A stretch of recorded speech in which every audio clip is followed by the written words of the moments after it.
భారతదేశం తన దౌత్య నీతిలో మానవతా దృక్పథానికి పెద్దపీట వేస్తూ యుద్ధ సంక్షోభంలో ఉన్న ఇరాన్కు వైద్య సహాయం అందించడం అంతర్జాతీయంగా చర్చనీయాంశమైంది.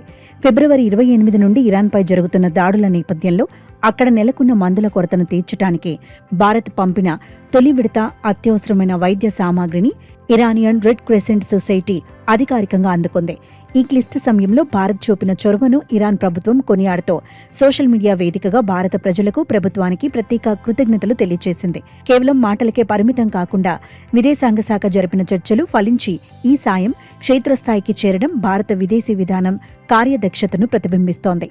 రష్యా, చైనా వంటి దేశాలతో పాటు భారత్ కూడా ఈ సహాయక చర్యల్లో ముందుండటం గమనార్హం.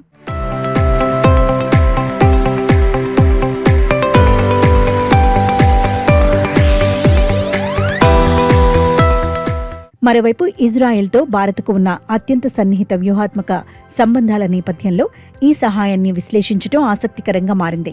భారత్ తన విదేశీ విధానంలో వసుదైక కుటుంబం అనే సూత్రాన్ని పాటిస్తూ యుద్ధంలో ఉన్న దేశాల రాజకీయాలతో సంబంధం లేకుండా బాధిత పౌరుల ప్రాణరక్షణకు ప్రాధాన్యత ఇస్తుందని స్పష్టమవుతోంది.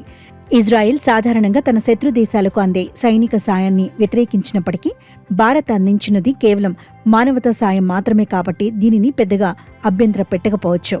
భారత్ తన స్వతంత్ర విదేశీ విధానాన్ని కాపాడుకుంటూనే అటు ఇజ్రాయెల్తో మైత్రిని, ఇటు ఇరాన్తో చారిత్రక సంబంధాలను సమన్వయం చేసుకునే బ్యాలెన్సింగ్ యాక్ట్ను ఇక్కడ ప్రదర్శిస్తోంది. యుద్ధ ప్రభావిత ప్రాంతాల్లో ఉన్న భారతీయుల రక్షణ కూడా ఇక్కడ ప్రధాన అంశంగా ఉంది.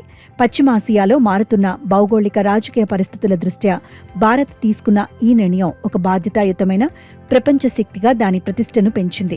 ఇరాన్లో చిక్కుకున్న వేలాది మంది క్షతగాత్రులకు ఈ వైద్య సాయం ప్రాణదాతగా మారుతుందని విశ్లేషకులు భావిస్తున్నారు. అదే సమయంలో అమెరికా, ఇజ్రాయెల్ వంటి దేశాలతో ఉన్న వ్యూహాత్మక భాగస్వామ్యానికి విఘాతం కలగకుండా కేవలం మానవతా ప్రాతిపదికన ఈ అడుగు వేయడం భారత దౌత్య పరిపక్వతకు నిదర్శనం. ఇరాన్ రాయబార కార్యాలయం చేసిన ప్రకటన భారత్ పట్ల ఆ దేశానికి ఉన్న విశ్వాసాన్ని చాటిచెప్పింది. మొత్తానికి యుద్ధ మేఘాల మధ్య కూడా శాంతిని, ప్రాణరక్షణను కాంక్షిస్తూ భారత్ చేసిన ఈ ప్రయత్నం అంతర్జాతీయ వేదికపై ఒక సానుకూల సంకేతాన్ని పంపింది.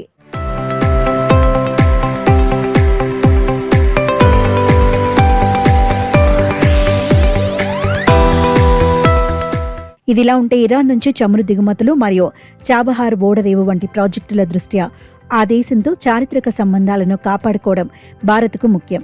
పశ్చిమాసియాలో అస్థిరత ఏర్పడితే అది భారత ఆర్థిక వ్యవస్థపై, ముఖ్యంగా చమురు ధరలపై ప్రభావం చూపుతుంది. అలాగే ఆ ప్రాంతంలో లక్షలాది మంది భారతీయులు నివసిస్తున్నారు.